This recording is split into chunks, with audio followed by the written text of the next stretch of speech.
लोकशाहीर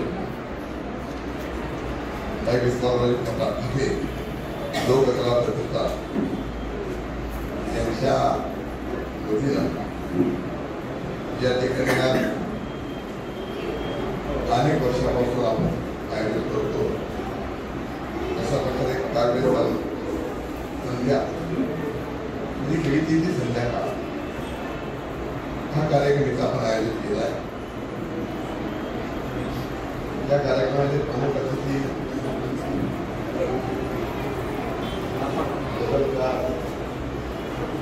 ठाकूरजी,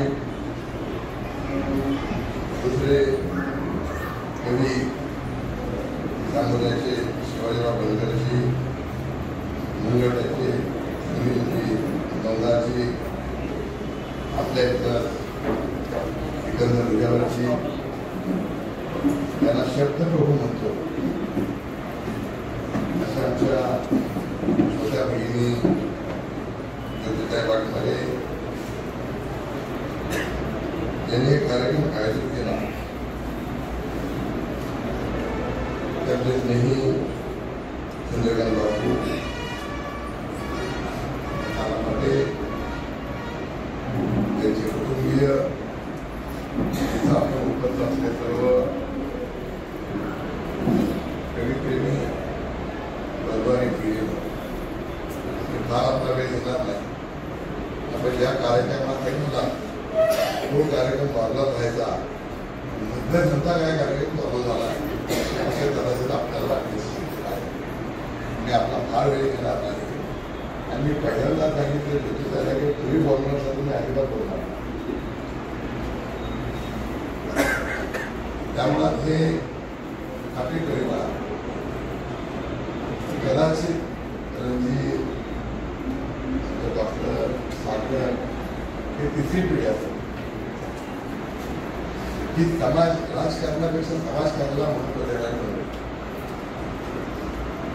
भाऊ त्यांना मी अत्यंत जवळून पाहिलेला. त्यांच्या वडिलांचे ते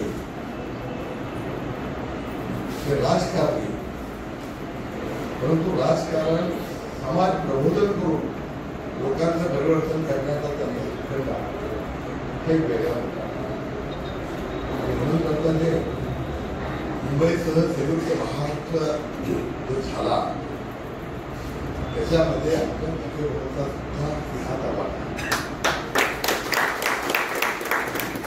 त्याचबरोबर त्यांनी अत्यंत प्रतिकूल परिस्थिती अनुभवली. तो कलाकार असल्यामुळं त्याने आपल्या कलेतून आपला उदरनिर्वाह केला, आपली मुलं सुसंस्कृत बनवली.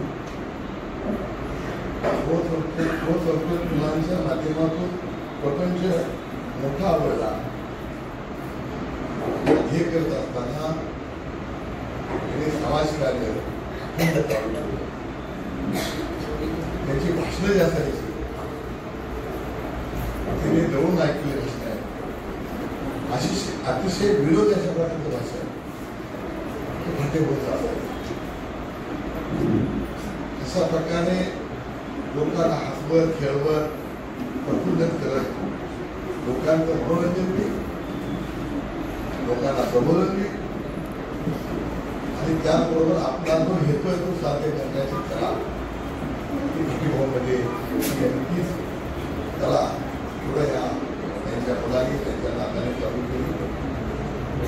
अशा प्रकारचे कार्यक्रम या ठिकाणी आयोजित केले. आज कवी संमेलन होते. नानाला बरेच गाणी गेली काय काय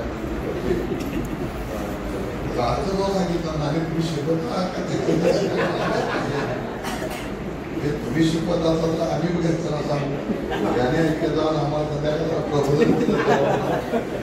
आम्ही गाणे ऐकवतो म्हणजे त्याचे संगीतावर ताल चांगला असेल का, त्याचा अर्थ काय आहे, ते भावपूर्ण आहे, भावपूर्ण आहे का, हे एखाद्या विसर्जनात बरेच शिकत दिसत आहे. नाणेपुडा असल्यामुळे आठवत मेरे कपडे बनाई जोडी, कपडे बनाई जोडी असं परंतु फाटे परिवार हे सातत्यानं फारशा प्रसिद्धीत न जाता अशा प्रकारचे लोक उपयोगी लोकांना प्रबोधन होईल त्याच्यातून न कळत लोकांच्या विचारामध्ये परिवर्तन होईल अशा प्रकारचे वेगवेगळे कार्यक्रम वेगवेगळे उत्साह हॉटेलांना त्यांचे सगळे परिवार म्हणजे मुलं हे वेगळ्या प्रकारे करतात आमच्या नानी त्या महिला मंडळाच्या माध्यमातून वेगळ्या प्रकारे समाजकार्य हे कधी कुठल्या सत्तेसाठी कुठल्या मनामध्ये किंतू ठेवून हेतू ठेवून समाजकार्य करत नाही तर वडिलांचा वारसा हा वारसा पुढे न्यायचा काम करतात मी अधिक बोलत चालतो कारण अलीकडच्या काळात आमच्याकडे माहीत कमी होतं आम्ही सत्तेत नसल्यामुळं त्यामुळे मला ती मुलं आवडलं ना मग ती माझा मुलं आवडून घेतो एवढंच सांगतो की कविता म्हणजे गर्दी बरोबर कविता म्हणजे पद्य आणि गीत म्हणजे हा थोडा गरचा थोडा फरक असं मला आत्ताच आमच्या बंधन सरांनी शिकवलं की हा आमचा फरक आहे तेव्हा आपण सगळेजण आता एक मिनिट मी आमच्या लोकांना म्हणाले तुम्ही बोललं पाहिजे तरी थोडं बोललं पाहिजे अतिशय चांगले वक्तृत्व असणारे मी 10वीपासून त्याला पारितोषिक देत आलेलं आहे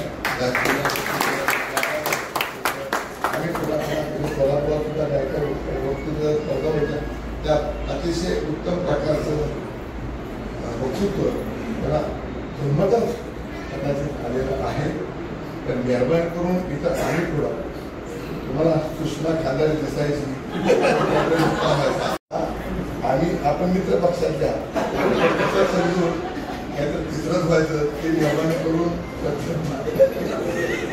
आता विरोधा भाग करून पुन्हा एकदा जाणारे कधी परिवार कुठलाही कार्यक्रम असतात आम्हाला निमंत्रण हे असतंच मग भाषेचं असलं तर आमच्या बायकोला निमंत्रण असलं का असलं तर मला निमंत्रण असतं हा एक पिढी तर मी म्हणजे समाधानी आहे भाग्यवान आहे अशा प्रकारचे कार्यकर्त्यांच्या वडिलांबरोबर होते सहकारी होते त्यांच्या 3-3 पिढ्या आज मी आमचं काही त्यांना देणं गेलं तरी पण त्या काळातला स्नेह अलीकडच्या काळामध्ये खांद्यावर हात टाकला नाही म्हणून जाते होते निघाले तिसरी परंतु 3-3 पिढ्या कारण कुठल्याही प्रकारचा स्वार्थ न ठेवता कुठल्याही मला त्रास नसतो त्रास असतो असं कार्यक्रमाला यायचा मित्रांनो कुठल्याच अशा प्रकारे कार्यक्रमाला बोलवतात त्याबद्दल नानाचं प्रामुख्यानं नानींचं आणि सगळ्या प्रकारात बापूचं नाव राहिलं असं होईल